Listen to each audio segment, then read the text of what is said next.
black former head coach by the name of Brian Flores. He was the head coach for the Miami Dolphins, and in football and in that professional sports league, people are familiar with Colin Kaepernick.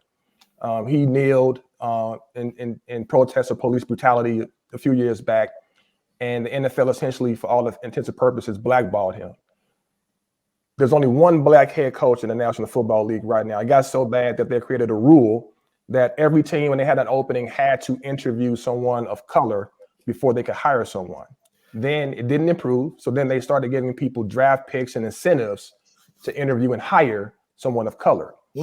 Brian Flores, he had a winning record, but then he was ultimately fired.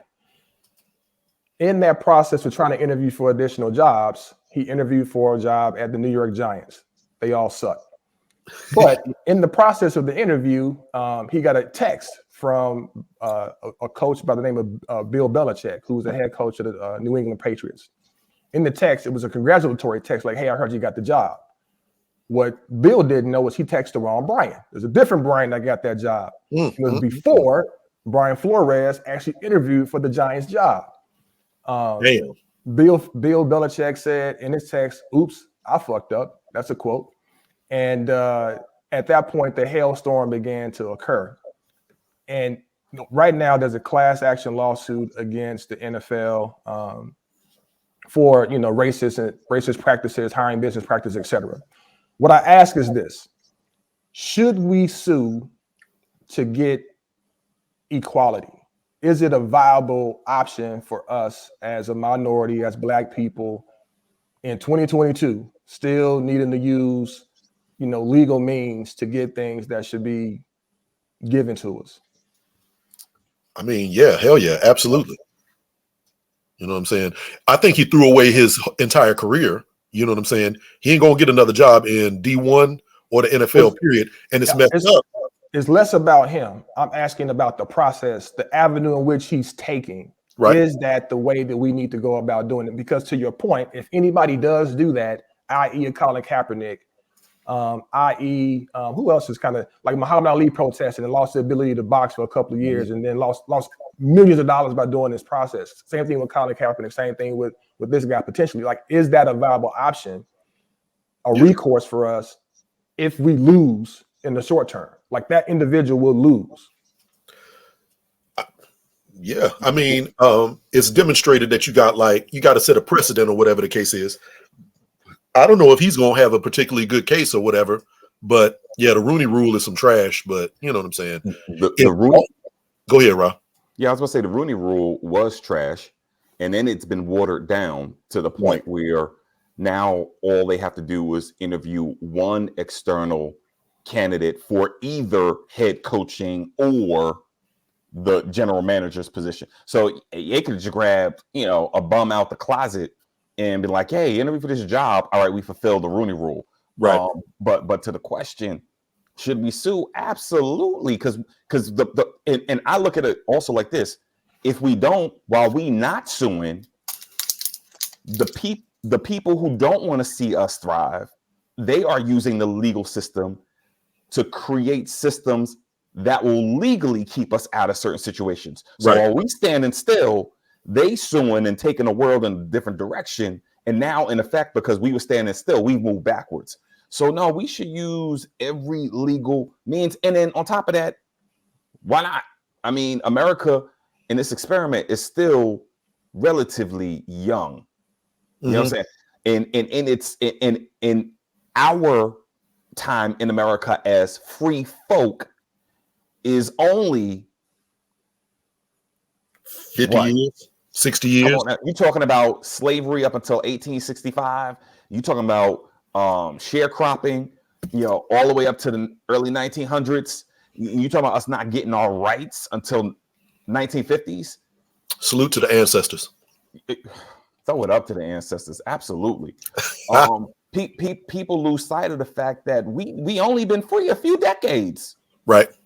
So if we have to continue to go back to court to force these people, I mean, you got to understand, anyone who was born before 1980 lived in a world where implicit biases shaped everything they did. So now you got 40 and 50-year-olds in government, in Congress, in the state houses making laws. and their whole experience is rooted in implicit bias. We got to shame them people into doing what's right, and sometimes it takes going to court. Yeah, I think y'all make some good points. You know, in my research, I'm gonna say now, in my research, outside of the Black experience, I just look to see, like, you know, what other groups have sued for something.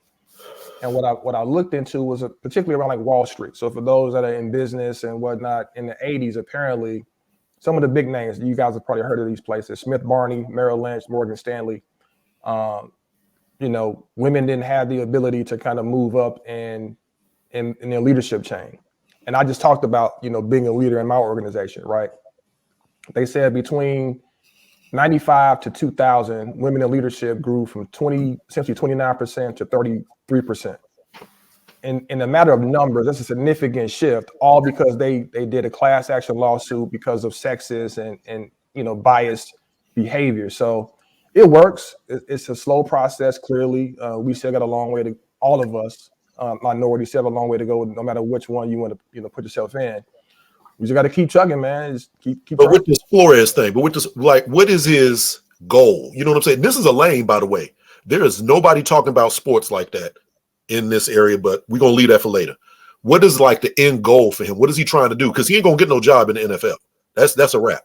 You know, if it's a matter of if they're moving it, and I don't know if they moved it to class action yet, but if they're moving it to class action, wow, then he's talking about systemic change.